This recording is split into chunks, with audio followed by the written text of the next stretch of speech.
ঈসা রুহুল্লাহ নাই, দুনিয়া থেকে বিদায় হয়ে অন্ধকার কবরে নাই, বরং আল্লাহর ডাকে সাড়া দিয়া চতুর্থ আসমানের মেহমান হয়ে গেলেন। এরপরে আল্লাহ রাব্বুল আলামিন নবী আর পাঠান নাই, দীর্ঘ লম্বা সময় ধরে ওই জামানার নবী আসে নাই। এই কারণে মানুষ এত হিংস্র প্রাণীর মতো হয়ে গেল, হিংস্র জানোয়ারের মতো হয়ে গেল। মানুষ নিজেকে মানুষের পরিচয় দিতে পারতো না। আল্লাহর গোলামের, আল্লাহর বান্দারা, গাইবান্ধা জেলার ভাইরা, কান খুলে শুনতে হবে, এমন কোন গুনার কাজ নাই যা মানুষ করে নাই। গুনাহ করতে করতে মানুষ যখন গুনাহগার হয়ে গেল, আল্লাহ ভুলে গেল, নবী ভুলে গেল, ইসলাম ভুলে গেল, দিন ভুলে গেল, আমার প্রাণের ভাইরা, জান্নাতের পথ থেকে মানুষ ছিটকে পড়ে জাহান্নামের পথ অবলম্বন করলো। তদানীন্তন সময় আল্লাহ রাব্বুল আলামিন জান্নাত ভুলে যাওয়া মানুষগুলোকে জান্নাতগামী করবার জন্য, সিরাতুল মুস্তাকিমের সাথী হবার জন্য, নবী ভুলে যাওয়া মানুষগুলোকে নবীওয়ালা করবার জন্য, আল্লাহ ভুলে যাওয়া মানুষগুলোকে আল্লাহওয়ালা করবার জন্য তদানীন্তন সময়ে আল্লাহ দুইটা নিয়ামত দান করে দিলেন, দুইটা বরকত নাজিল করে দিলেন। এক নম্বর বিশ্ব নবী, দুই নম্বর নবীজির উপরে কোর ফ্লাইট 30 পারা কোরআন আমার আল্লাহ নাজিল করে দিলেন। বলেন সুবহানাল্লাহ। আল্লাহর হাবিব সাল্লাল্লাহু আলাইহি ওয়াসাল্লাম হিরা পর্বতে রব্বে কায়নাতের দরবারে কাঁদলেন আর বললেন, আল্লাহ, যেই কালেমার মিশন দিয়ে আমার দুনিয়াতে পাঠালেন, ও আল্লাহ, আমি কালেমার দাওয়াত দেই, কোন মানুষ আমার কালেমা গ্রহণ করে না। আল্লাহ, আমি আপনার সামনে আপনার কাঠগড়ায় দাঁড়িয়ে কি জবাব দিব? কোন মানুষ আমার হেদায়েতের বাণী শুনতে চায় না, এখন আমি কি করব?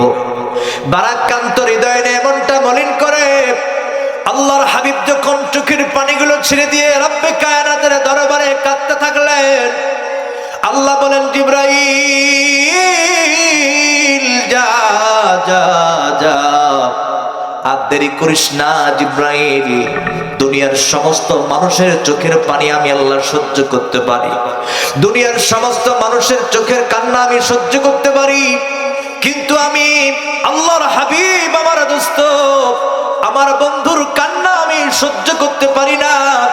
যা আমার নবীজির চোখের কান্নাকে বন্ধ করবার জন্য, চোখের পানিগুলোকে বন্ধ করবার জন্য এই মুহূর্তে কোরআন নাজিলের ধারাবাহিকতা শুরু করতে চাই। একখানা আয়াত জিবরাইলকে দেওয়া হলো, যাও এই মুহূর্তের ভিতরে হেদায়েতের বাণী নিয়ে বিশ্ব নবীর কাছে চলে যাও। বলেন সুবহানাল্লাহ। নবীজি সিজদায় পড়ে ক্রন্দন করছেন, জিবরাইল আসলেন, হাঁটু গেড়ে বসলেন। জিবরাইল বললেন, ও নবী, ও নবী, মাথা উত্তোলন করেন, কান্নার সময় নয়। আপনার জন্য রব্বুল আলামিন মহা সুসংবাদ দিলেন, হেদায়েতের বাণী দিলেন। নবী গো, আপনার মাথা আপনি উত্তোলন করেন, আল্লাহ আপনার চোখের পানি বন্ধ করবার জন্য একখানা আয়াতে কারিমা নাজিল করে দিয়েছেন। এক কথায় হেদায়েতের বাণী আল্লাহ রব্বুল আলামিন আমার মারফতে আপনার কাছে পাঠায় দিলেন। বলেন না আল্লাহু আকবার। আমার প্রাণপ্রিয় ভাইরা, আমি কি বোঝাবার চেষ্টা করছি একটু খেয়াল করেন। দেরি হলো না, জিবরাইল আলাইহিস সালাতু ওয়াস সালাম বিশ্বনবীকে বললেন, ও নবী, করা, আপনি পড়ুন, করা, আপনি পড়ুন, করা, আপনি পড়ুন। আল্লাহর হাবিব পড়েন না, অপলক দৃষ্টিতে তার দিকে তাকায় আছেন। শেষ পর্যন্ত জানা ইতিহাস সংক্ষেপ করে ফেললাম, ভাইরা একটু খেয়াল করে শুনবেন। আল্লাহর হাবিবকে আস্তে করে নিয়ামতের একটা চাপ দিলেন জিবরাইল, এরপরে ছেড়ে দিলেন।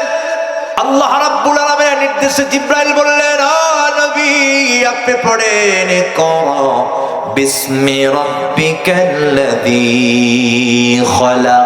চিৎকার মেরে বলেন আল্লাহু আকবার। পড়ুন, আপনার প্রভুর নামে, যিনি আপনাকে সৃষ্টি করে দুনিয়াতে পাঠালেন।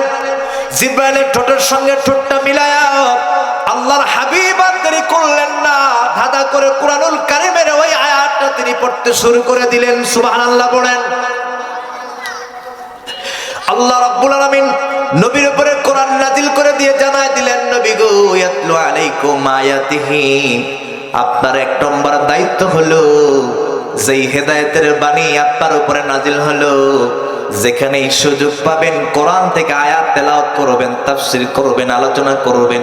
আমি আল্লাহ বলে দিলাম, এই কোরআনের ভিতরে আমি আল্লাহ এমন একটা অ্যাটমিক পাওয়ার দিয়েছি, যেই মানুষের কান পর্যন্ত কোরআনের আয়াতের প্রতিধ্বনি পৌঁছবে, যত বড় হাইওয়ান হারাম করো হোক না কেন, যার কানে কোরআনের বাণী ঢুকবে, অন্তরে আঘাত করবে, আমি আল্লাহ বলে দিলাম সাথে সাথে সে হেদায়েত প্রাপ্ত হয়ে যাবে। এই জন্য নবীদেরকে 4 ডিউটির মধ্যে 1 নম্বর ডিউটি দেওয়া হলো, নবী গো 1 নম্বর দায়িত্ব হলো কোরআন তেলাওয়াত করা, কোরআনের তাফসীর করা নবী গো। কারণ এই কোরআনের ভিতরে আমি আল্লাহ তাআলা এমন সম্মান দান করেছি, মহামান্বিত কোরআন আমি আপনার উপরে নাজিল করলাম। আল্লাহ রাব্বুল আলামিন সূরা ওয়াকিয়ার ভিতরে জানায় দিলেন, ইন্নাহু লাকুরআনুন কারীম। নবী গো নিশ্চয়ই এটা সম্মানিত কিতাব, কোনো সন্দেহ নাই। সুতরাং আমি আল্লাহ যেহেতু এই কোরআনকে সম্মানিত কোরআন বলেছি, এই কোরআনকে যারা একটু সম্মান দিবে, তাজিম করবে, এই কোরআনকে যারা একটু মূল্যায়ন করবে, নবীজি আমি জানায় দিলাম, এই কোরআনকে যেহেতু আমি আল্লাহ তাআলা কোরআন নাজিল করে সম্মানিত কোরআন বলেছি, এই কোরআনকে যারা বিন্দু পরিমাণ সম্মান করবে, আমি আল্লাহর ঘোষণা, দুনিয়াতে আখিরাতে সর্বোচ্চ ইজ্জত আর সম্মান আমি আল্লাহ তাআলা বাড়িয়ে দিব। এই জন্য আমাদের স্লোগান হলো, কোরআন আছে যেখানে আমরা থাকবো সেখানে, কোরআন নাই যেখানে মুসলমান থাকতে পারে না সেখানে। এই জন্য কোরআনের মাদ্রাসা বিরোধী আন্দোলন করা যাবে না।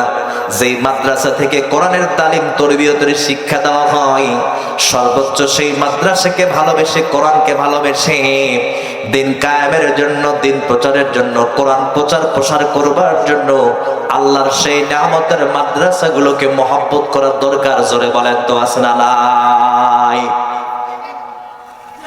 আমার প্রাণপ্রিয় ভাইয়েরা, বানায় বানায় বলার জন্য সুদূর দিনাজপুর থেকে আসি নাই, কান খুলে শুনবেন। ইমাম ফখরুদ্দীন রাজি রহমাতুল্লাহি আলাইহি তিনি তার তাফসীরের কিতাবের ভিতরে উল্লেখ করেন, রব্বুল আলামিন যেহেতু এই কোরআনকে সম্মানিত কোরআন বলেছে, এই কোরআনকে যারাই সম্মান করবে আল্লাহ তাদের সম্মান বাড়িয়ে দিবে।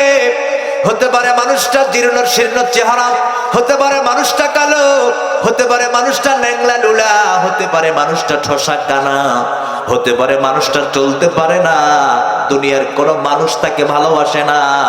ওই মানুষটাও নিজের সম্মান যদি দুনিয়াতে আখিরাতে বাড়াতে চায়, তাহলে কোরআনকে জীবনে যেন গ্রহণ করে নাই, অন্তরে যেন ঠাঁই দেয়, বাস্তব জীবনে যেন আমল করে। আমি আল্লাহর ঘোষণা, ওই মানুষের দাম দুনিয়ার কোন মানুষের কাছে না থাকলেও আমি আল্লাহর কাছে সর্বোচ্চ তার ইজ্জত বাড়িয়ে যায়। সুতরাং আমার টার্গেট হলো, দুনিয়ার মানুষ আমারে ভালোবাসুক কিংবা না বাসুক, যদি আমার মাওলা আমার একবার বুকে টেনে নেয়, আমার দয়ার সাগরে যদি কিঞ্চিত পরিমাণ একটা জায়গা দেয়, আল্লাহর গোলামেরা দুনিয়ার কোনো ভালোবাসার মানুষের প্রয়োজন নাই।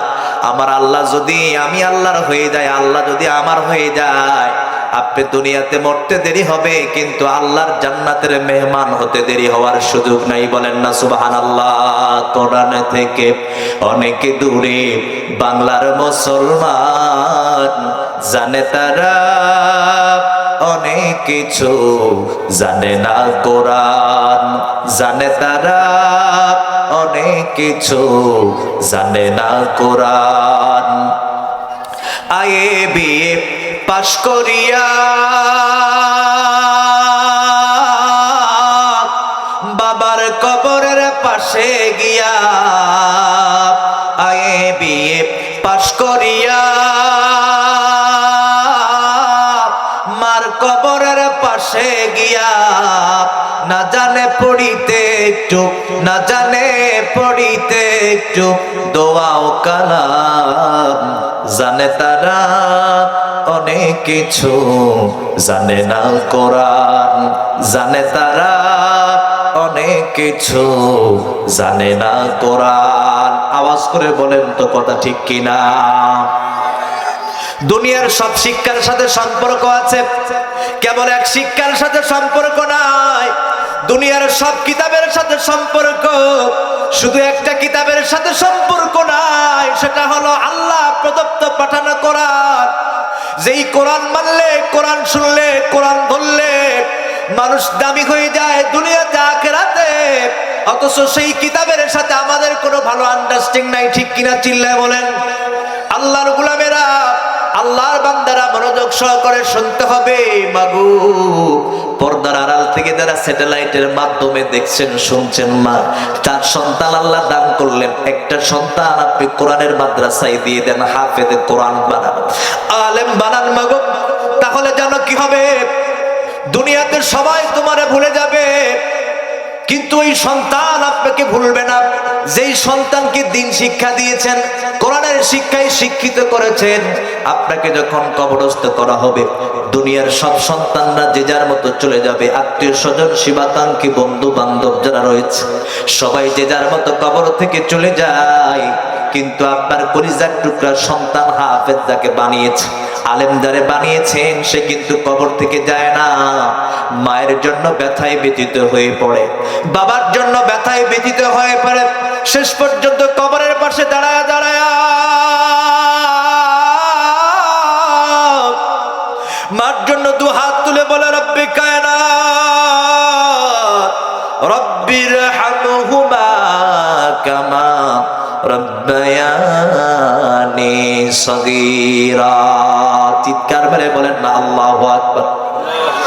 আল্লাহর হাবিবের বর্ণনায় বিশ্বনবী সাল্লাল্লাহু আলাইহি ওয়াসাল্লামের কথাকে ওমর রাদিয়াল্লাহু তাআলা আনহু নোট করে জানায়া দেন। আল্লাহর হাবিবের বয়ান বক্তৃতা আমার নিজ কান দ্বারা শুনেছি। আল্লাহর হাবিব বর্ণনা করেন, কোন নেককার সন্তান যদি মা বাবার কবরের পাশে দাঁড়ায় এই দোয়াটা একবার পরে, রব্বে কায়নাত তার দোয়াখানা কবুল করে নাই, চিরজীবনের জন্য সন্তানের হাতের ওসিলাই দোয়াখানা কবুল করে নিয়া চিরজীবনের জন্য মা বাবার কবরখানা জান্নাতের টুকরা বানায় দেয়। ও মা, যেই সন্তান মারা গেলে, তুমি মারা গেলে, যেই সন্তান তোমার কবরের পাশে গিয়া কাঁদবে, দু হাত তুলে আল্লাহর কাছে কাঁদবে, তুমি মারা গেলে 5 ওয়াক্ত নামাজ আদায় করবার পরে তোমার কলিজার টুকরা সন্তান দু হাত তুলে তোমার জন্য বুক ভরা ব্যথা নিয়ে আল্লাহর কাছে ক্রন্দন করবে। তুমি মারা গেলে তোমার কলিজার টুকরা সন্তান জানাজার 1 নম্বর কাতারে দাঁড়িয়ে দাঁড়িয়ে তুমি মার জন্য দোয়া করবে, জানাজার নামাজ সমাপ্ত করবে। এমন একটা সন্তান পৃথিবীতে তৈরি করে যাবা, এই চৌরাস্তা মাদ্রাসায় ভর্তি করে দিবা, কোরআনের হাফেজ বানাবা। আল্লাহর কসম করে বলছি, সন্তানের ওসিলায় একদিন তুমি জান্নাতে মেহমান হবা। এই জন্য আমাদের সম্পর্ক হবে কোরআনের সাথে। ঠিক কিনা জোরে বলেন?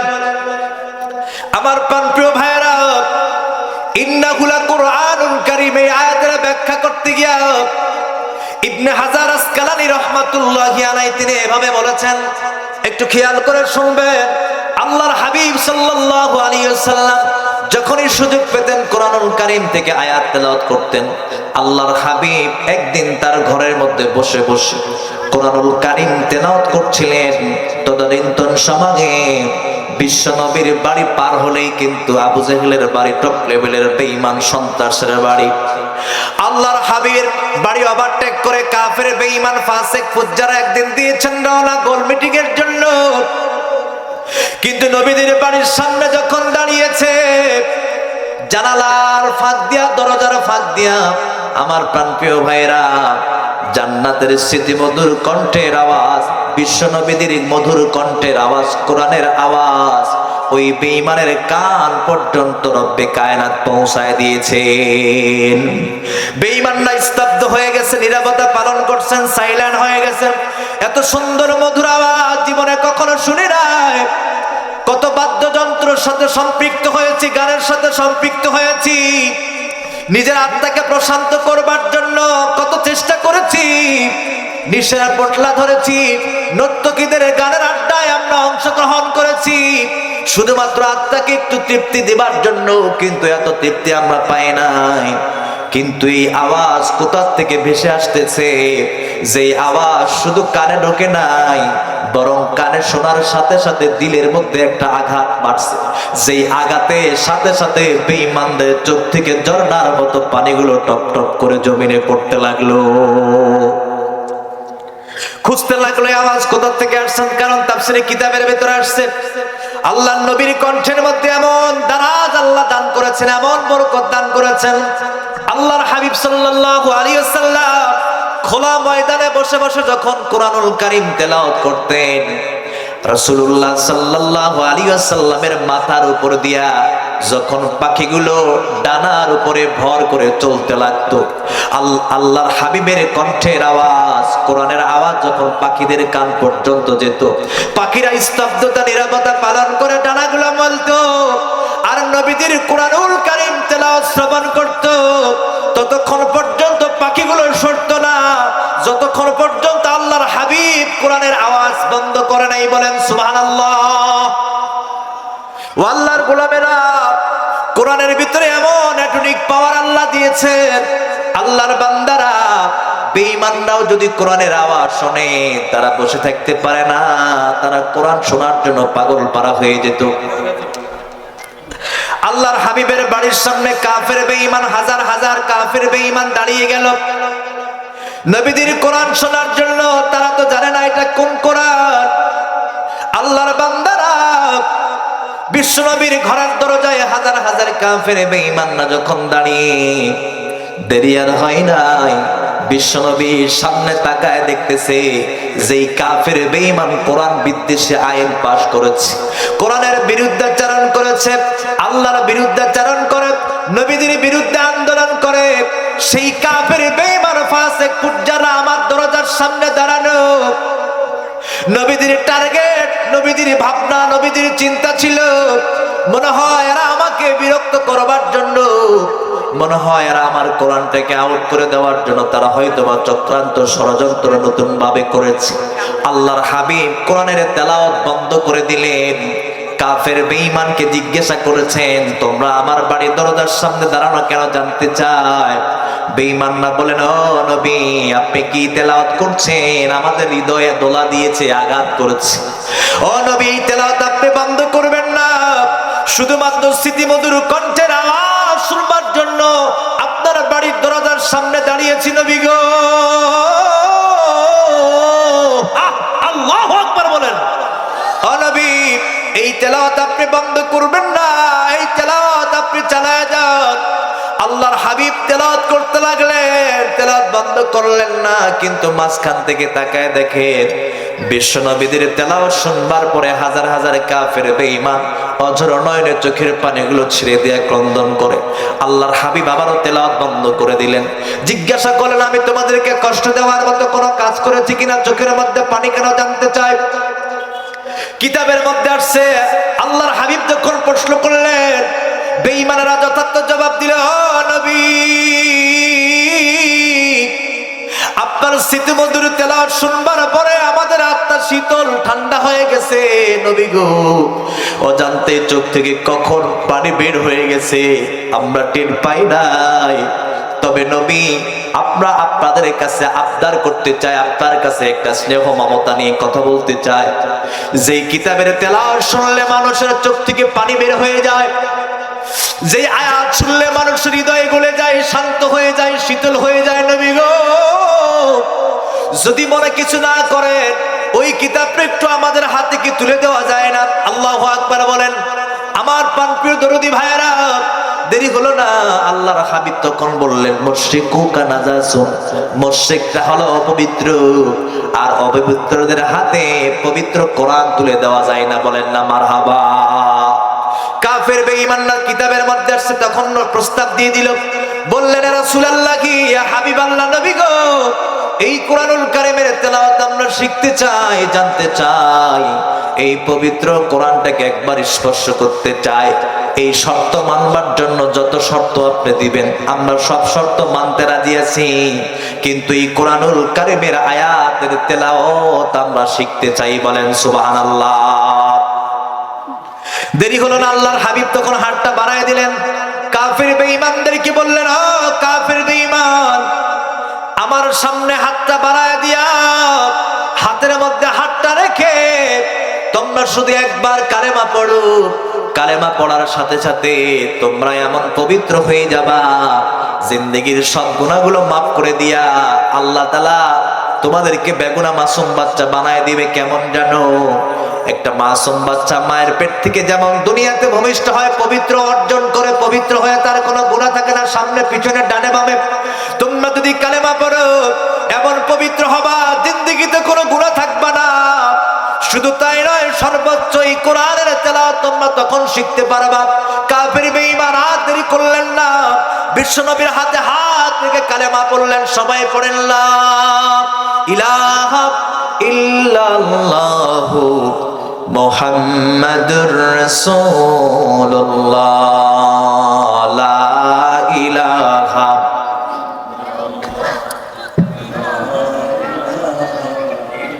ভাই আপনাদের কি কোনো কষ্ট হয়? আপনাদের কি কোনো কষ্ট হয়? আল্লাহর সাথে কালেমা নিয়ে কোনো দুশ্মনী আছে নাকি? সবাই আল্লাহর প্রিয় হওয়ার জন্য, আল্লাহর নিকটস্থ হওয়ার জন্য সবাই ঝংকার দিয়ে কালেমা লা ইলাহা।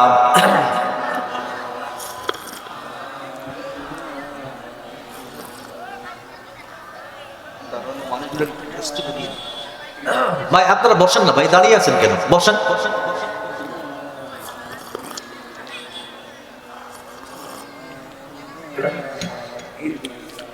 সুবহানাল্লাহ ওয়ালহামদুলিল্লাহ লা ইলাহা।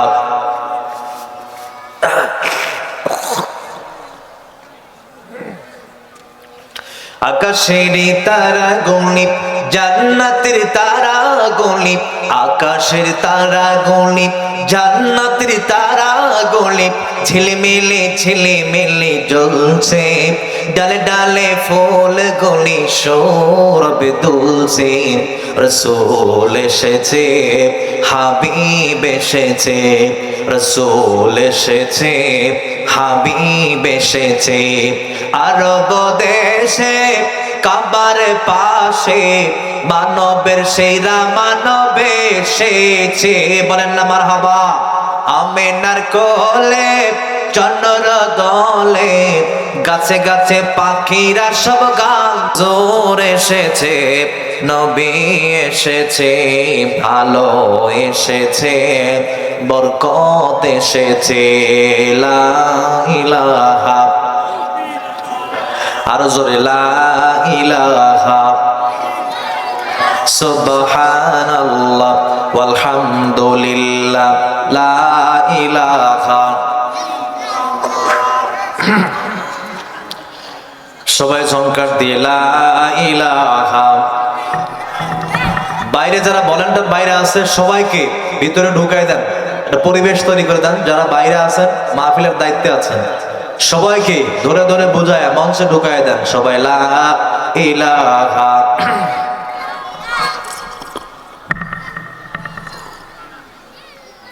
সুবহানাল্লাহ ওয়ালহামদুলিল্লাহ লা ইলাহা।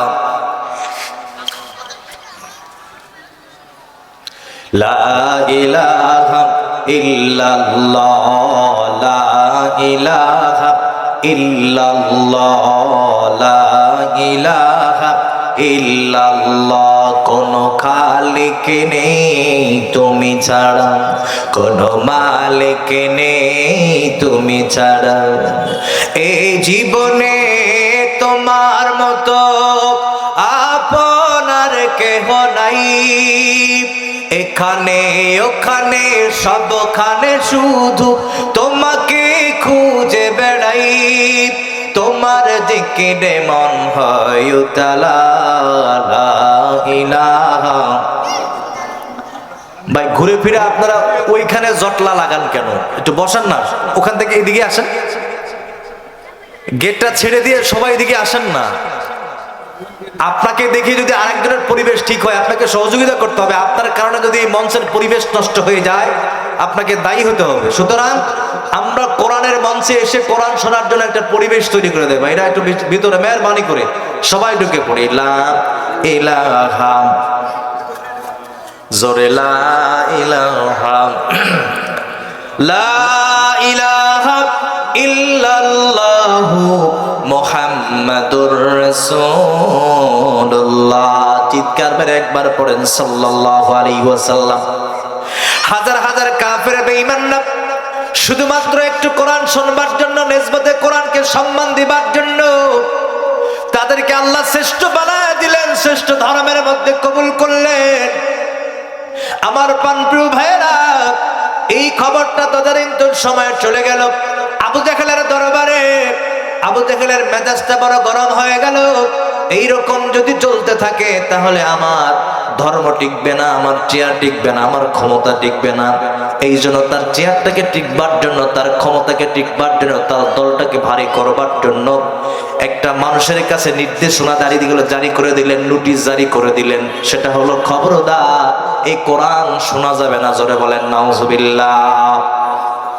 কোরআন নাজিল হবার পরে সর্বপ্রথম কোরআনের বিরুদ্ধে আইন পাশ করেছিল আবু জেহেল, ঠিক কিনা জোরে বলেন। আমার প্রাণের ভাইয়েরা, আজকেও যারা দুনিয়ার জমিনকে, কোরআনকে বন্ধ করতে চায়, স্তব্ধ করতে চায়, বুঝতে হবে নিঃসন্দেহ এটা আবু জেহেলের দালাল। খেয়াল করবেন, যারা কথা বলবেন না, নিঃসন্দেহ এটা ওই গ্রুপে আছে।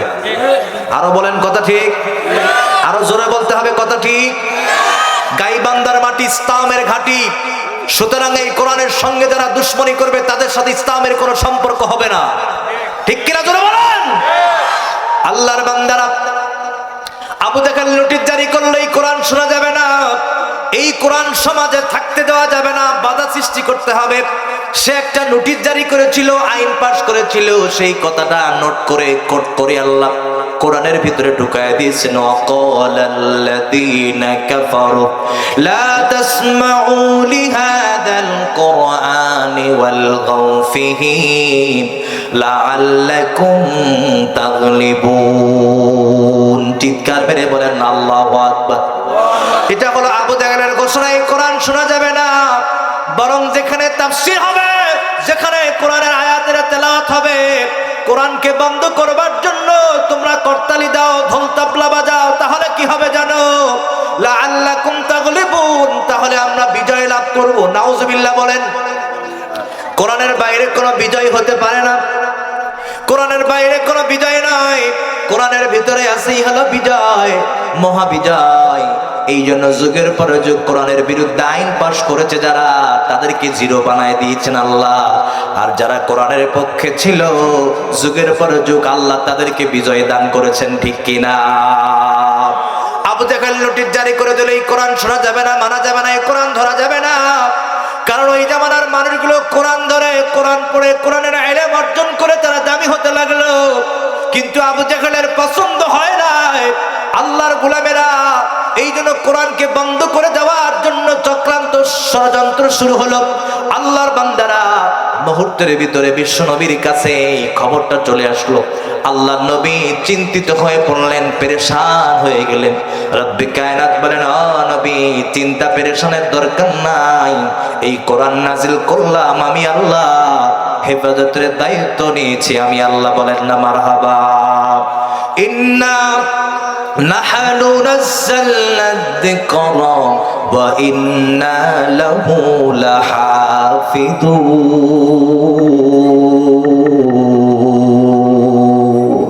চিৎকার মেরে বলেন আল্লাহু আকবার। কোরআন নাজিল করেছেন কে?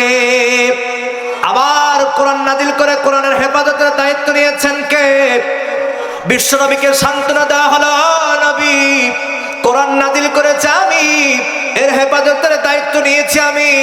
সুতরাং দুনিয়ার কোন অপশক্তি যদি কোরআনের বিরুদ্ধে চলে যায়, দুনিয়ার সব মানুষ যদি কোরআনের বিরুদ্ধে চলে যায়, নবীজি মনে রাখবেন, কোরআন তো ডিলিট করা দূরের কথা, কোরআনের একটা আয়াত, একটা জের জবরকে উলট পালট করার ক্ষমতা পৃথিবীর কোন অপশক্তির নাই, ঠিক কিনা।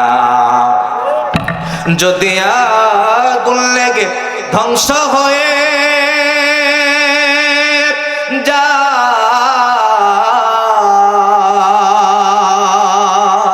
ধ্বংস হয়ে যায়, যদি আগুন লেগে যাই, পড়ে যায় পৃথিবীর সব বইয়ের দোকান, তবু বিশ্ব থেকে হারাবে না পবিত্র কোরআন, ঠিক কিনা বলতে হবে। ওরে কেমন কেমন করে করবে ধ্বংস আগুনের এই তেজ। আজ বিশ্ব ভরায় অগণিত কোরআনের হাফেজ, ঠিক কিনা বলেন? এই চৌরাস্তার মোড়ে কত হাফেজে কোরআন আছে, 30 পারা কোরআন মুখস্থ করেছে। কোরআন দুনিয়াতে না থাকলেও একটা হাফেজে কোরআনের মাধ্যমে একটা কোরআনের পূর্ণ রূপ দেওয়ার সম্ভাবনা, জোরে বলেন, আছে কিনা? এই জন্য আল্লাহর গোলামেরা সেই কোরআনকে বন্ধ করে দেওয়া যাবে না, স্তব্ধ করা যাবে না। 80 দশকের আগের কথা, পাকিস্তানের জিয়া বুক পকেটে কোরআন নিয়ে হজ করার জন্য দিয়েছেন রওনা। প্রতিমধ্যে বিমানটা ব্লাস্ট হয়ে গেল, বিধ্বংস হয়ে গেল। আমার প্রাণের ভাইরা, জরিপ করে দেখা গেছে বিমানের ভিতরে যা ছিল সবকিছু পুড়ে ছাই হয়ে গেল, কিন্তু আল্লাহর বান্দার বুক পকেটে থাকা কোরআনের একটা পৃষ্ঠা পুড়ে যায় নাই। বলেন সুবহানাল্লাহ। পাকিস্তানের জিয়া বলল, দুর্ঘটনাই ভাই, বিমান পুড়ে ছাই হইল, এই কোরআন পড়ে নাই। আল্লাহু আকবার বলেন।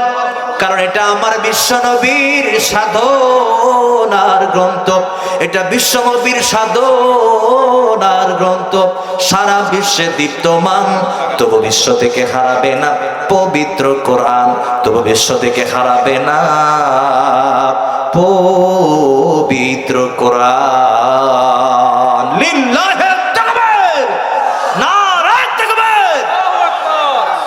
সুতরাং আল্লাহর বান্দারা সাবধান, সাবধান, সাবধান। এই কোরআনকে বন্ধ করা যাবে না।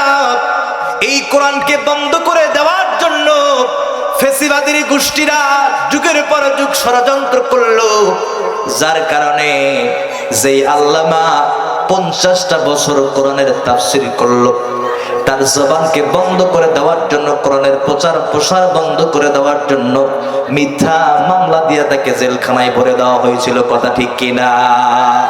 তার কোনো দোষ নাই, অপরাধ নাই। অপরাধ হলো একটা, সে কোরআন প্রচার করে, কোরআনের হক কথাগুলো মানুষের কাছে পৌঁছায় দেয়, এটাই হলো তার অপরাধ। মিথ্যা মামলা দিয়া বছরের পর বছর জেলখানায় আটকে রাখা হলো। শেষ পর্যন্ত আল্লামা দেখিয়ে দিল, এই দেশের জনগণ, তাওহীদি জনতা, ইসলাম প্রিয় জনতা, কোরআনের প্রেমিক যারা, কোরআন রক্ষার জন্য, ইসলাম রক্ষার জন্য আল্লাহর বান্দারা বিনিময়ে শাহাদাতের পিয়ালা পান করে, শাহাদত বরণ করে, মৃত্যুকে হাসি মুখে মেনে নেয়, ফাঁসির কাষ্ঠকে হাসি মুখে মেনে নেয়, কিন্তু বাতিলদের কাছে তারা নত হয় না। কথা ঠিক কিনা? আল্লামা শহীদ হয়ে গেল, কিন্তু সে সফল হয়ে গেছে। যে শহীদ হয়ে যায় বিনা হিসাবে আল্লাহর জান্নাতে মেহমান হয়ে যাবে। আর যারা আল্লামারে কষ্ট দিল, মিথ্যা মামলা দিল কোরআনকে বন্ধ করার জন্য, চিরজীবনের জন্য বাংলার জমিন থেকে তাদেরকে আউট করে দিয়েছেন কে? সুতরাং আল্লাহর গোলামেরা, কোরআন বিদ্বেষী আইন পাশ করে বাংলার জমিনে থাকা যাবে না। বরং বাংলাদেশে যদি থাকতে চান, কোরআন মেনে থাকতে হবে, মাদ্রাসা মেনে তবে বাংলার জমিনে থাকতে হবে। না হলে বাংলার জমিনে যেমন ফেসিবাদের জায়গা হয় নাই, আপনার জায়গাও আগামী দিনে হবে না। আপনার জায়গা হবে মোদির দেশ, দাদা বাবুর দেশে, ঠিক কিনা? আল্লাহর গোলামেরা, এই কথাগুলো বলতে গেলে অনেকে রাজনীতি মনে করে। আমার এই কথা শুনবার পর যদি কারো গা চুলকায়, বুঝতে হবে ওর রক্তের মধ্যে ভেজাল আছে। কথা ঠিক কিনা বলেন? আরো জোরে বলেন, কথা ঠিক কিনা? কোরআনের হক কুতুবগুলা বলি, অনেকেই বলে জামাতের দালাল, জামাতের এজেন্ডা এখানে বসেছে। আল্লাহর কসম করে বলছি, কোরআনের হক কথা বলে বলবার জন্য জামাত বলেন আর যেই দলের অন্তর্ভুক্ত করে দেন না কেন, কোরআন থেকে বিন্দু পরিমাণ আমরা পিছপা হব না। ঠিক কিনা? জবান করে বলতে হবে। আমরা সারা জীবন কোরআনের পক্ষে থাকবো, মাদ্রাসার পক্ষে থাকবো। রাজি আছেন নাই? আল্লাহর গোলামেরা খেয়াল করে শোনেন, আবু জাহেল নোটিশ জারি করলো কোরআন বন্ধ করার জন্য। সমাজের কিছু মানুষ বাইপাস করে কোরআনের মাদ্রাসাগুলোকে বন্ধ করে দিতে চায়। এই জন্য সমাজে মাদ্রাসা হলেই এক শ্রেণীর টুপিওয়ালা, জুব্বাওয়ালা বুজুর্গ আছে, যারা নিজেকে বুজুর্গ দাবি করে। ওরা বলে সমাজে এত মাদ্রাসার দরকার নাই, মাদ্রাসা দেওয়ার কারণে আমাদেরকে ব্যবসায়িক বানায় দিয়েছে। ঠিক কিনা? জোরে বলেন। এটাও মাদ্রাসা বিরোধী আন্দোলন করেন তারা। তাদের স্লোগান হলো এত মাদ্রাসার দরকার কেন? এই বাংলার জমিনে যদি এত মাদ্রাসা না থাকতো, কোরআন প্রচার হতো না, আল্লাহর গোলামেরা সই শুদ্ধ করে মানুষ কোরআনুল কারীম তেলাওয়াত করতে পারতো না। জোরে বলেন কথা ঠিক কিনা? সুতরাং এই মাদ্রাসাগুলো হলো আমাদের জন্য নিয়ামত এবং বরকত। আল্লামা হাফিজ হুজুর রহমাতুল্লাহি আলাইহি ইন্তেকালের পূর্বে বারবার তিনি আল্লাহর কাছে দোয়া করতেন আর বলতেন, আল্লাহ আমার হৃদয়ে তামান্না একটা করে কোরআনের মাদ্রাসা প্রত্যেকটা মহল্লাতে হবে, এটা হলো আমার তামান্না। সেই তামান্নাই আল্লাহ কবুল করে নিয়েছেন। আজকে প্রত্যেকটা মহল্লাতে মাদ্রাসা আছে না নাই? আরো জোরে বলেন, আছে না নাই? এই মাদ্রাসাগুলো হলো আমাদের জন্য নিয়ামত, আমাদের জন্য বরকত। এই জন্য আল্লাহর বান্দারা সব সময় আমরা কোরআনের পক্ষে থাকব।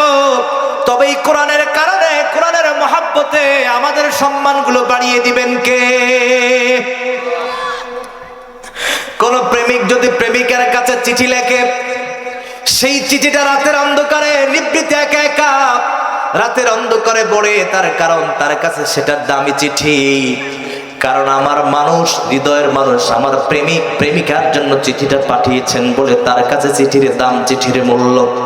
এই জন্য একবার পরে হয় না, রাতের অন্ধকারে চিঠিটা পরে বালিশের নিচে রেখে দেয়।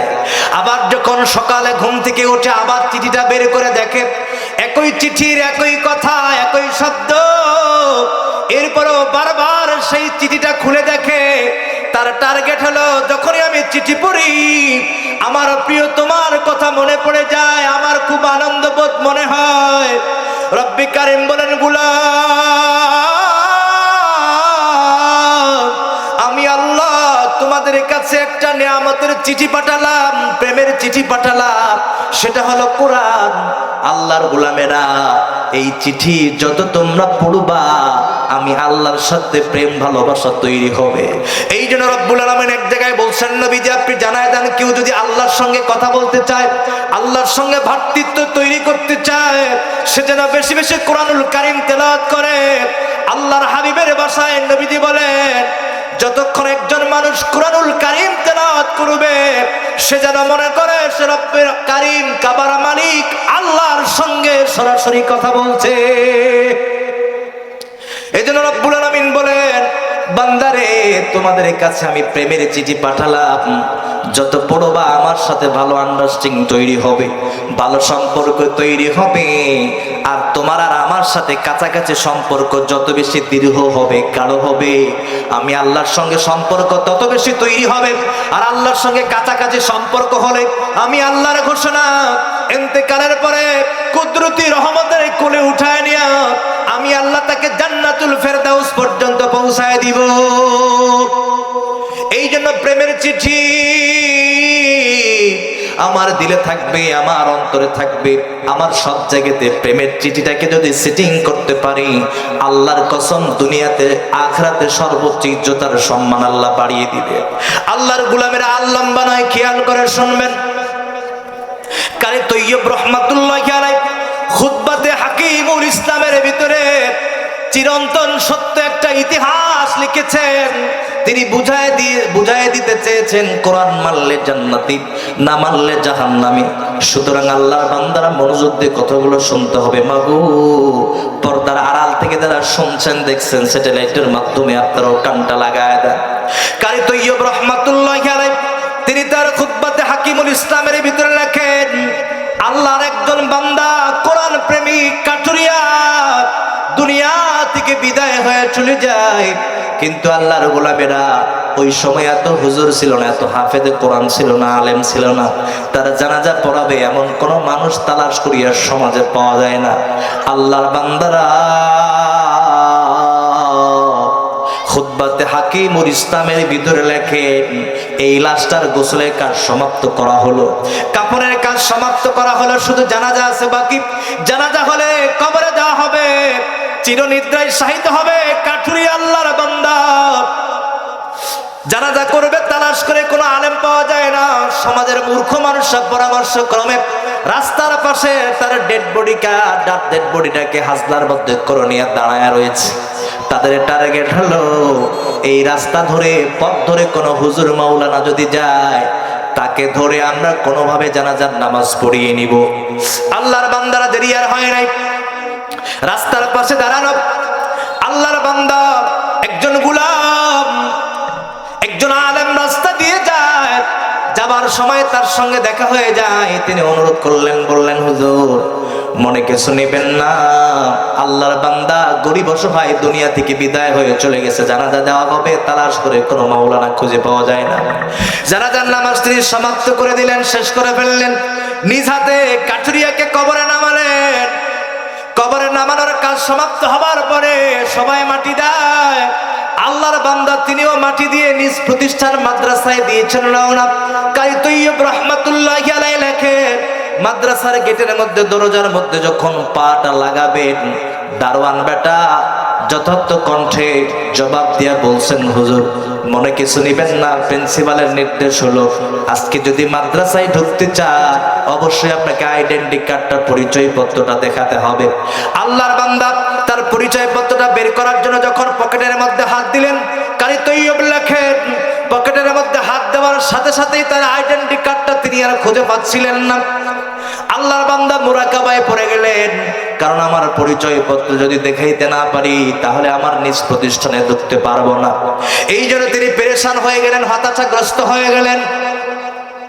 হঠাৎ করে তার মনে পড়ে যায়, যখন আল্লাহর বান্দা কাঠুরিয়ার জানাজার নামাজ সমাপ্ত করলাম, যখন কবরে রাখলাম, আমি যখন নিজ হাতে লাশটারে কবরে নামিয়েছি, মনে হয় আমার আইডেন্টি কার্ডটা পকেট থেকে ওই কবরের ভিতরে পড়ে গেছে।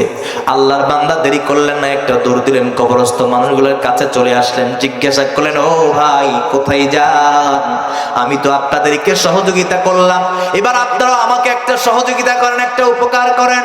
আমার লাশটাকে কবরে নামার সময় মনে হয় আইডেন্টি কার্ডটা পকেট থেকে কবরের ভিতরে পড়ে গেছে, কিন্তু আমি কি করব?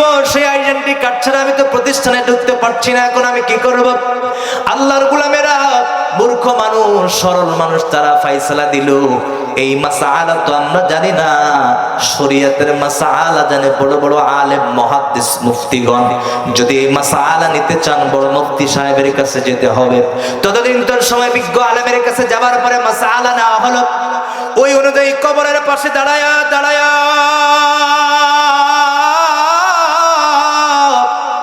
লাশটার এক পাশে কবরের খুঁটিগুলো, কবরের বাঁশগুলো, কবরের মাটিগুলো সরাচ্ছিলেন আল্লাহর বান্দা। কিতাবের মধ্যে লেখেন, আল্লাহর গোলামেরা, কবরটা শুধুমাত্র একটু ফাঁক হয়ে গেল, ফাঁক হওয়ার সাথে সাথেই জান্নাতে সুরগান আল্লাহর বান্দার নাক পর্যন্ত পৌঁছায় গেছে। তিনি মনে করলেন তাজা গোলাপের ঘ্রাণ কোথা থেকে আসছেন। সামনে তাকায়, পিছনে তাকায়, ডানে তাকায়, বামে তাকায়, তাজা গোলাপের বাগান নাই। আল্লাহর বান্দা চিন্তিত হয়ে পড়লেন। একটুখানি নিচের দিকে তাকায় দেখেন, আরে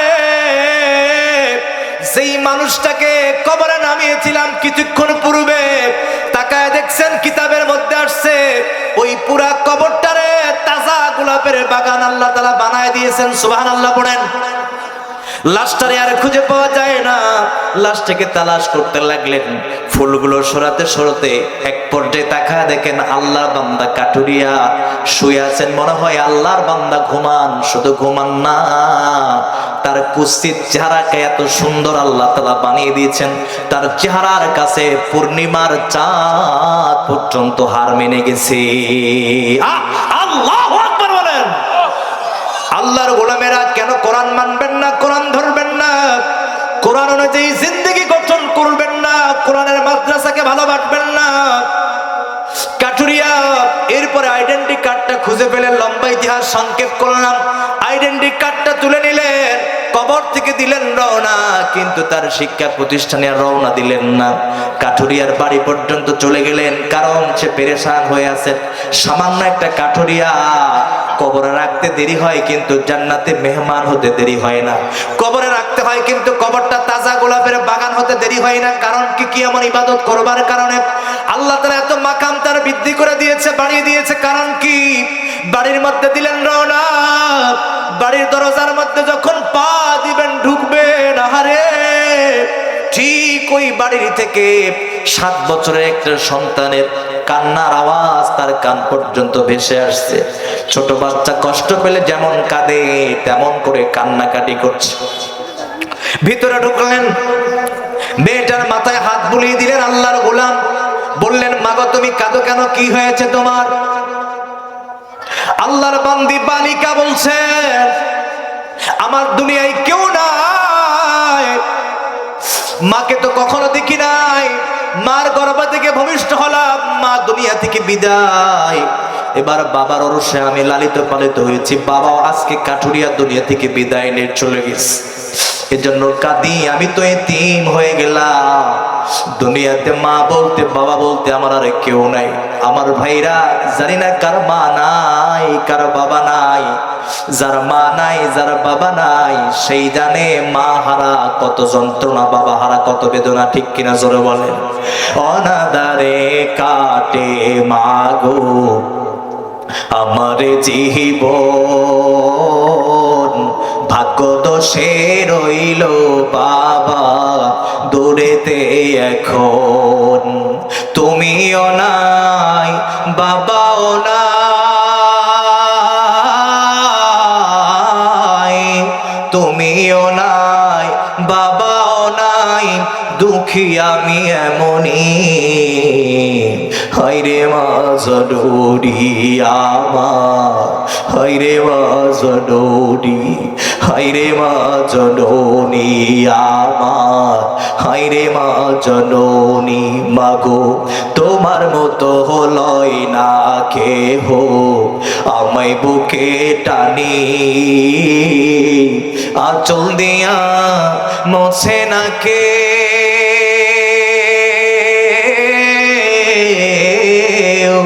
আঁচল দিয়া মোছে না কেউ আমার চোখের পানি, হায়রে মা জননী আমার, হায়রে মা জননী, চিৎকার মেরে একবার বলেন না মারহাবা।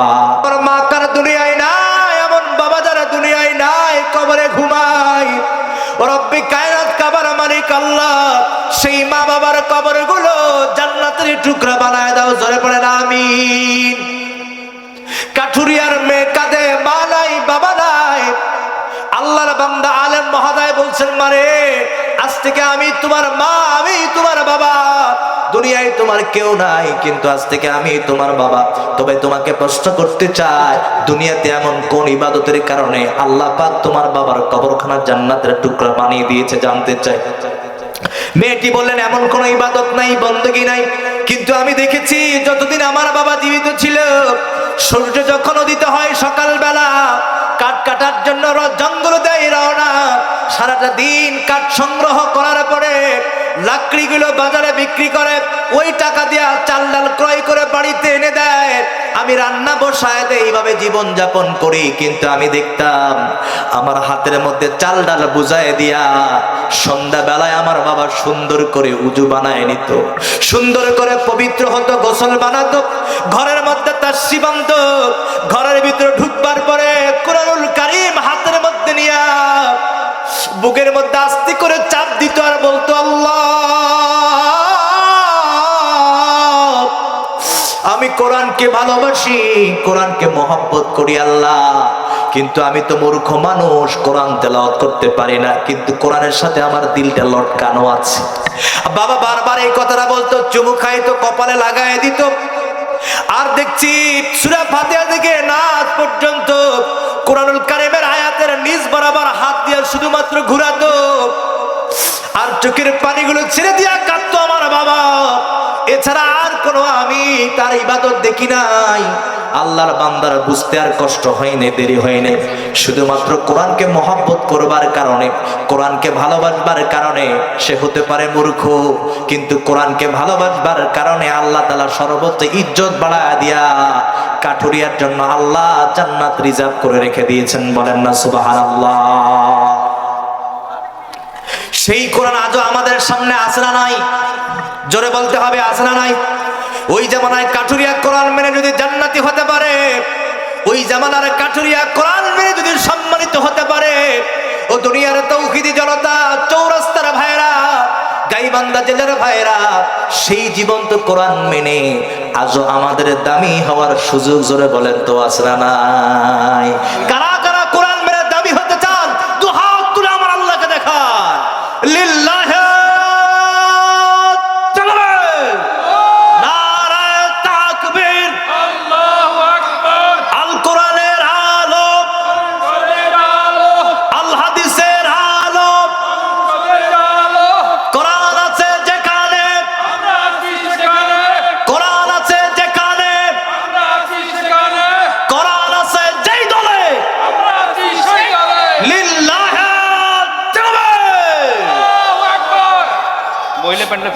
মহিলা মা বোনদের জায়গা হয় না। মায়েরা আরো অনেক লোক আসবেন, তারা বাইরে ঘুরছেন। প্রধান মেহমান এখনো আসে নাই, আসবেন কিছুক্ষণের মধ্যেই। উনি আসলে ফিল আপ হয়ে যাবে ইনশাল্লাহ। আমরা শুধু জায়গাগুলো প্রসেস করে নেই যেন সময় নষ্ট না হয়। মা বোনদের দৃষ্টি আকর্ষণ করছি, মায়েরা আপনাদের জায়গা হয় না। স্থানীয় যারা মা বোনরা রয়েছেন, একজন মা আরেকজন মাকে জায়গা করে দেন, সামনে ফাঁকা জায়গাগুলো পূরণ করেন, পিছনের মারা বসবেন। এবং আরো যারা বাইরে আছেন, আসতেছেন, আপনারা সবাই তাদেরকে বসার সুযোগ করে দেন। প্রিয় ভাইরা, সেই কোরআন মেনে আমরা জান্নাতি হতে চাই, জান্নাতের সাথী হতে চাই। কোরআন ছাড়া জান্নাতের বিকল্প কোনো পথ রাস্তা হতে পারে না।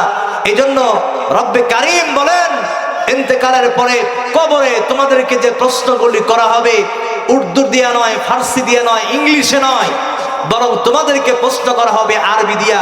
এই কোরআনের সাথে তোমাদের যদি তাআল্লুক না থাকে, এই কোরআনের সাথে তোমাদের যদি ভালো আন্ডারস্ট্যান্ডিং না থাকে, এই কোরআনের সাথে তোমাদের যদি সুসম্পর্ক না থাকে, সেদিন তোমরা কোরআন দিয়া কোনোভাবে উত্তর দিতে পারবে না।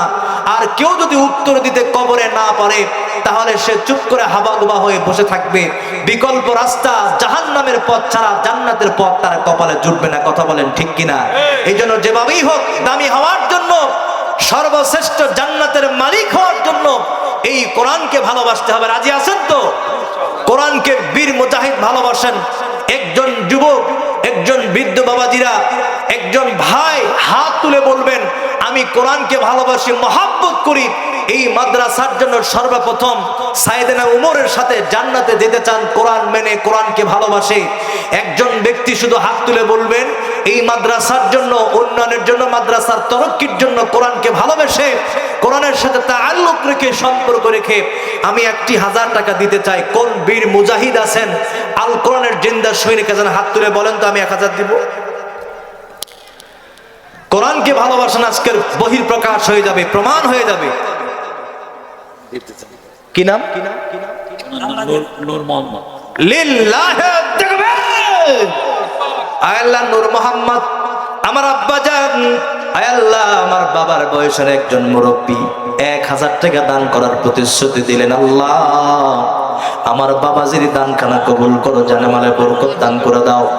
যেই নিয়তে দান করেছেন কবুল করে নাও, হৃদয়ের প্রত্যেকটা জায়েজ তামান্না পূর্ণ করে দাও।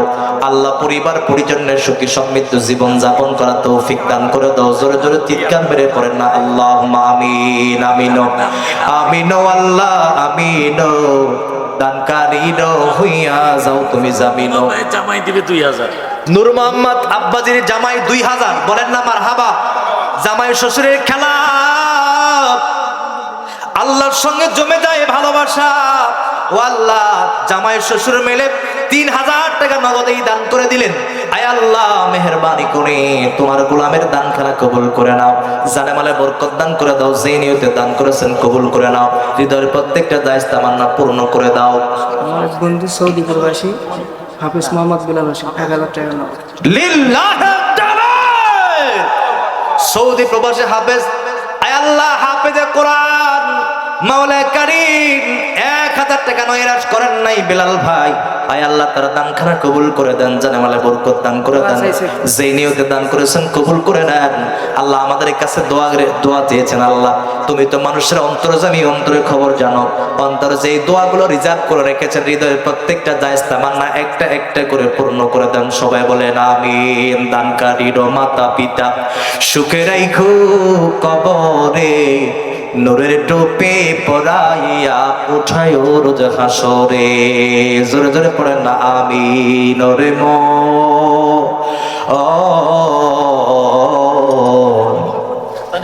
তুই মরিলে কান্দিবে কয়জন, যেদিন আন্ধার ঘরে শুয়াইবে, মাটির দেহ মাটি খাবে, ভুলবে তোরে দুনিয়ার আপনজন। তুই মরিলে কান্দিবে কয়জন, ওরে মন তুই মরিলে কান্দিবে কয়জন। ঠিক কিনা বলেন? আমি দুই চোখ বন্ধ হয়ে যাবে, হয়তোবা আমার সন্তান 2 দিন কাঁদবে, আমার স্ত্রী সহধর্মিণী অর্ধাঙ্গনী হয়তোবা উনি কয়েকদিন কাঁদবে। ওই যে একজন আলেম ভাই হাত তুলেছেন, কত ভাইজান আপনি হাত উঠিয়েছেন? কত? এমনিতেই? আচ্ছা আচ্ছা আচ্ছা ভাইরা, এই মাদ্রাসা আপনার সহযোগিতায় আমার সহযোগিতায় চলবে। সুতরাং এই মাদ্রাসা যদি আমার কারণে আপনার কারণে অবহেলিত হয়, এর জন্য আমাদেরকে দায়ী হতে হবে। কারণ আমরা কেউ স্বর্ণ নিয়ে জন্মগ্রহণ করি নাই, হীরার টুকরা নিয়ে জন্মগ্রহণ করি নাই, লক্ষাধিক টাকার মালিক হয়ে জন্মগ্রহণ করি নাই। লক্ষাধিক টাকার মালিক বানিয়ে দিয়েছেন একজন, জোরে বলতে হবে তিনি কে? জোরে বলেন তিনি কে? আল্লাহর দেওয়া টাকা, সেই টাকা যদি দিনের রাস্তায় খরচ করতে কেউ কৃপণতা করে, তাহলে সেদিন সে সিরাতুল মুস্তাকিমের পথ ধরে জান্নাতে যেতে পারবে না। রব্বে কায়নাত বলবেন, টাকা আমার দিনের রাস্তায় খরচ করার কথা ছিল, কারণ আমি তোমার জান, তোমার মাল জান্নাতের বিনিময়ে ক্রয় করে নিয়েছি। সুতরাং তুমি তো দিনের রাস্তায় খরচ করো নাই। আজকে জান্নাতে যাওয়ার পথ তোমার জন্য মুক্ত হবে না, বরং বন্ধ হয়ে যাবে। বলেন নাউজুবিল্লাহ। আজকে হয়তো লক্ষাধিক টাকার মালিক বানিয়ে দিয়েছেন, আগামী কালকে ফকিরও আল্লাহ বানাই দিতে পারেন। এই ক্ষমতা দুনিয়ার কারো না থাকলে একজনের আছে, চিৎকার মেরে বলতে হবে তিনি কে? নদী পথে নৌকা চালাও ওহে মাঝি ভাই, বেলা ডোবার আগে আমিও পার হতে চাই।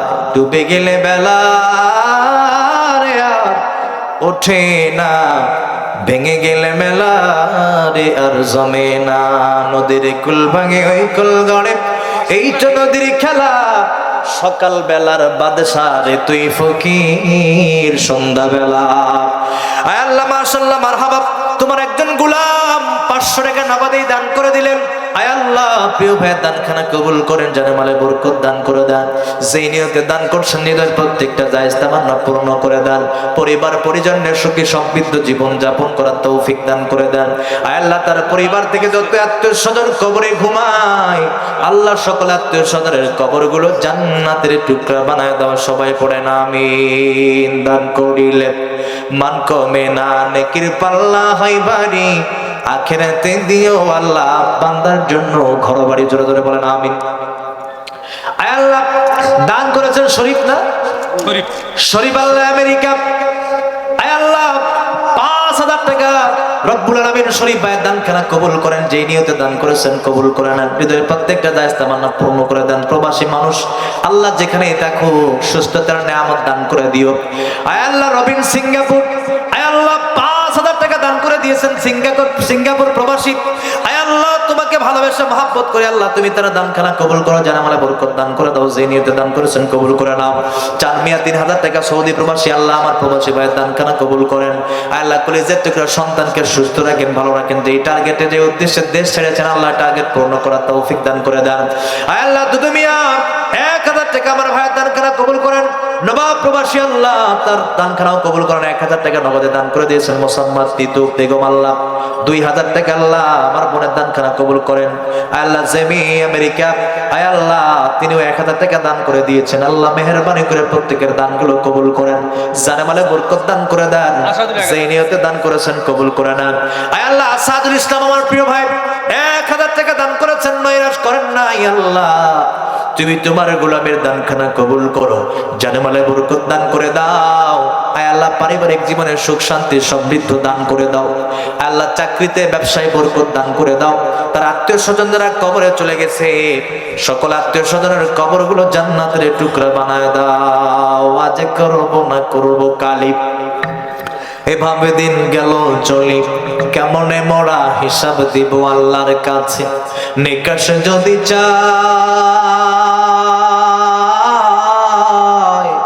দিন ফুরিয়ে যায় রে আমার, সময় ফুরিয়ে যায়। তবে মানুষ তোমরা মনে রেখো, একদিন তোর সোনার শরীর থাকবে না রে হায়।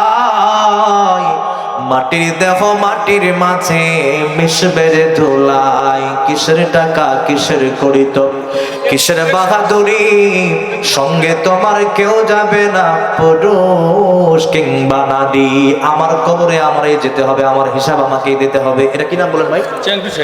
সামিউল ভাই শুনেন সামিউল ভাইয়ের শ্বশুর মহাদয় 500 টাকা করে সান্দাম। আল্লাহ শ্বশুরের দানখানা কবুল করে নেন। আল্লাহ জামাইয়ের শ্রেষ্ঠ সচেতন তৌফিক দান করে দেন। আল্লাহ তার পরিবারে মেয়ে রয়েছে, আল্লাহ মেহেরবানি করে জামাই মেয়েকে কবুল করে নেন।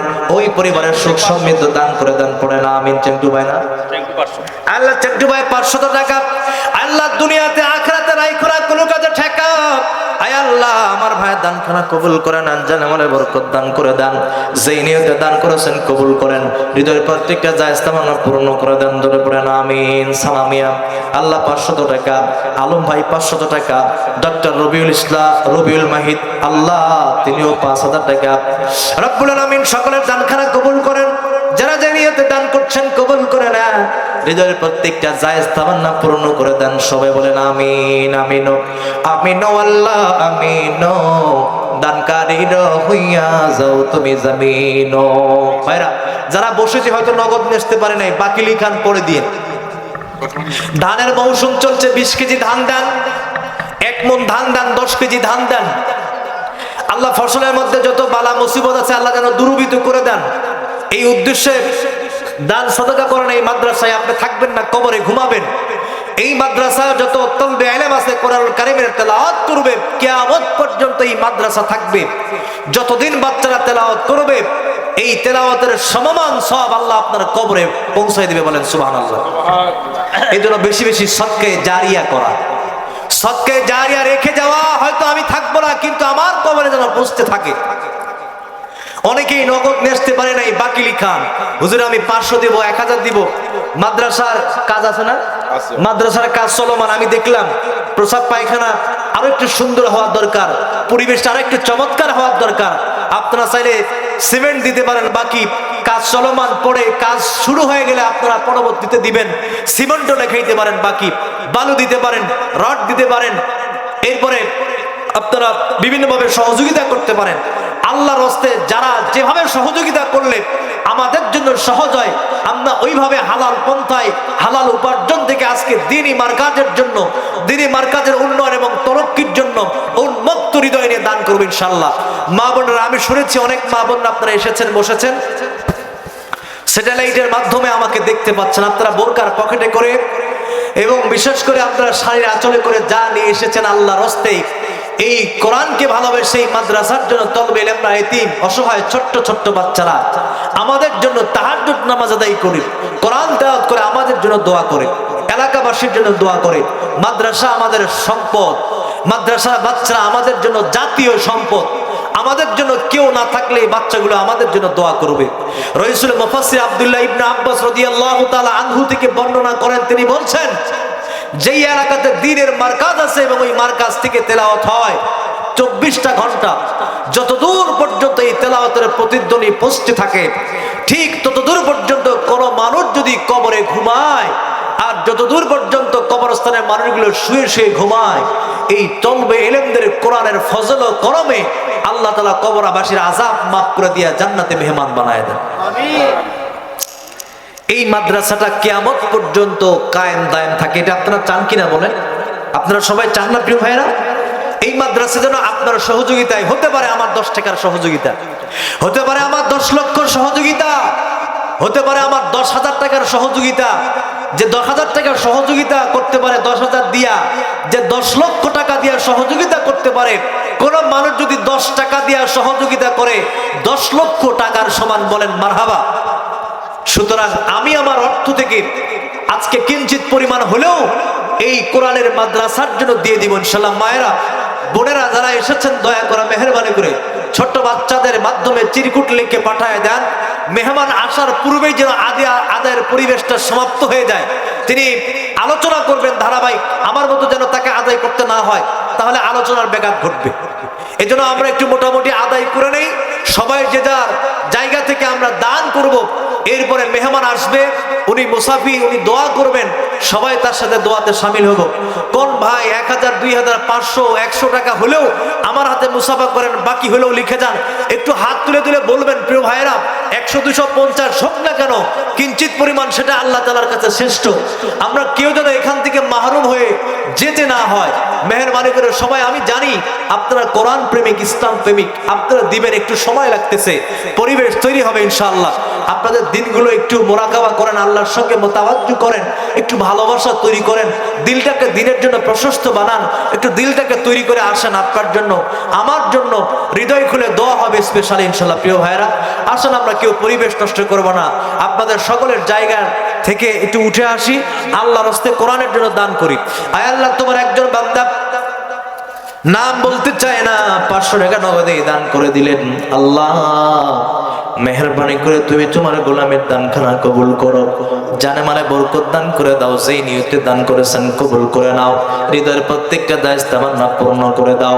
আয় আল্লাহ, জানি না তার আব্বা আম্মা বেঁচে আছে কিনা, আয় আল্লাহ তার আব্বা আম্মা সহ যত আত্মীয় স্বজন কবরস্থ হয়েছেন, আল্লাহ সকলের এই কবরগুলো জান্নাতের টুকরা বানায় দাও। জোরে পড়ে না আমিন। প্রেম আর ভালোবাসা শুধু তোমার সাথে হয়, তুমি ছাড়া অন্য কেহ এত আপন নয়।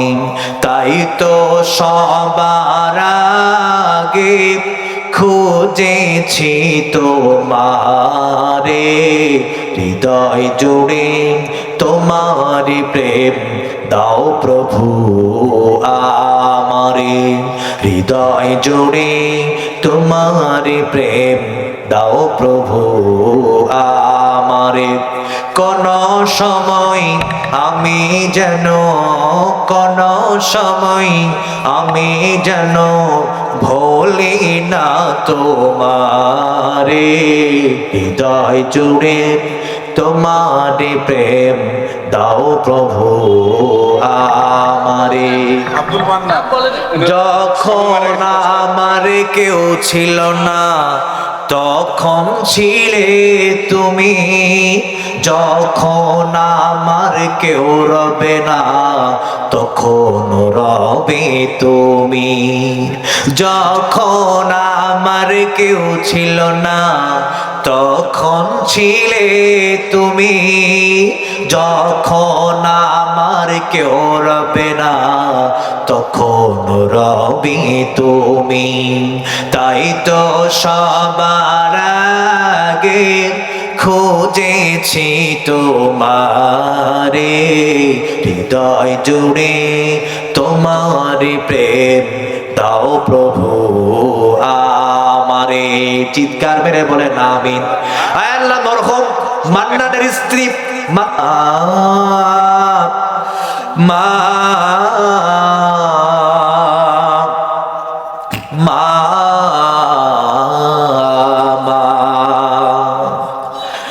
আজ কেন আমায় সোহাগ মাখা ডাক ডাকো না, আজ কেন আমায় সোহাগ মাখা ডাক ডাকো না, মায়ারা চল দিয়ে কেন আমায় তুমি, মায়ারা চল দিয়ে কেন আমায় তুমি জড়াও না, আজ কেন আমায় সোহাগ মাখা ডাক ডাকো না, আজ কেন আমায় সোহাগ মাখা ডাক ডাকো না। মা মা মা মা কোথায় হারিয়ে গেলে তুমি, সারাক্ষণ তোমার খুঁজি আমি, কোথায় হারিয়ে গেলে তুমি, সারাটি জনম খুঁজি আমি,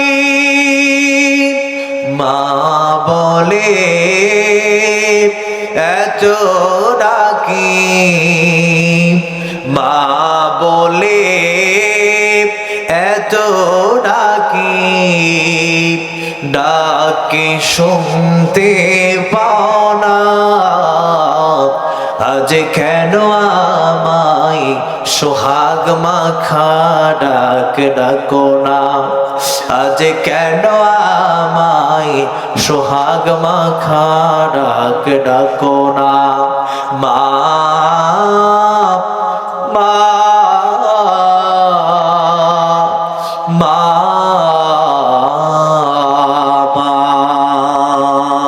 লিল্লাহে তাকবীর। রুবেল মাস্টার 500 টাকা। রুবেল মাস্টার 500 টাকা। আয় আল্লাহ আমার মাস্টার ভাইয়ের দান খেনা কবুল করেন, জেনে বলে বরকত দান করে দেন। শিক্ষক মহোদয়, শিক্ষক মানুষ আল্লাহ যেই প্রতিষ্ঠানের সাথে উনি জড়িত আছেন আল্লাহ প্রতিষ্ঠানকে কবুল করে নেন। আয় আল্লাহ চাকরি জীবনে বরকত দান করে দেন। আয় আল্লাহ তার পরিবারের সুখ শান্তি সমৃদ্ধ দান করে দেন। আয় আল্লাহ তার ফ্যামিলি থেকে যত আত্মীয় স্বজন কবরে ঘুমিয়েছেন আয় আল্লাহ সকলের কবরগুলো জান্নাতের টুকরা বানায় দেন। আয় আল্লাহ জানি না হৃদয়ে কোনো দুঃখ ব্যথা দুর্দশা আছে কিনা আল্লাহ, হৃদয়ে যত দুঃখ ব্যথা যন্ত্রণা কষ্টে আছে আল্লাহ সব আপনি দূরীভূত করে দেন। সাবিয়া না আয় আল্লাহ সাবিহা বেগম আমার মা 500 টাকা করলেন দান, দুনিয়াতে সম্মান বাড়ায় দেন, আখিরাতে সম্মান বাড়ায় দেন। ফাতেমা রাদিয়াল্লাহু তাআলা আনহার সাথে হাসর নাসর করায়া এক জান্নাতে মেহমান বানায় দেন। সবাই পড়েন আমিন। দানকারীর মাতা পিতা সুখে রাখো কবরে নূরের টুপি পরাইয়া উঠায় রোজ হাসরে। চিৎকার মেরে একবার পড়েন না আল্লাহুম্মা আমিন। আর জোরে পড়েন আমিন। আচ্ছা আচ্ছা আর কেউ আছেন 100 200 500 মাদ্রাসার জন্য? আমি যে আপনাদের এত নরমাল আওয়াজ দিলে হবে না। প্রধান মেহমান আমার প্রিয় ভাই এসেছেন, ওনাকে সারা বাংলাদেশের মানুষ চেনে। ভাই যতক্ষণ কথা বলবেন ততক্ষণ আপনারা ঠিকঠাক একটু জোরে বলবেন, আর ভাইয়ের জন্য দোয়া করবেন আল্লাহ তাআলা যেন তাকে সুস্থতার নিয়ামত দান করে দেন। যতক্ষণ আলোচনা করবেন তার কণ্ঠটার মধ্যে আল্লাহ তাআলা যেন দারাজ দান করেন, যেই কণ্ঠ দিয়ে আমাদের কাছে যেন আলোচনা সুন্দরভাবে করতে পারেন, সাবলীল ভাবে তৌফিক আল্লাহ দান করেন। সবাই বলছি আমিন। আপনাদের সকলের সুস্বাস্থ্য কামনা করে, সুদীর্ঘ হায়াত কামনা করে আজকের মতো এখানেই বিদায় দিচ্ছি। সবাই ভালো থাকবেন, সুস্থ থাকবেন এই প্রত্যাশা করে আমি বিদায় নিলাম। আসসালামু আলাইকুম ওয়া রাহমাতুল্লাহি ওয়া বারাকাতুহু। মারহাবা মারহাবা। আমরা দ্বিতীয় আজারি বক্তব্য শুনলাম।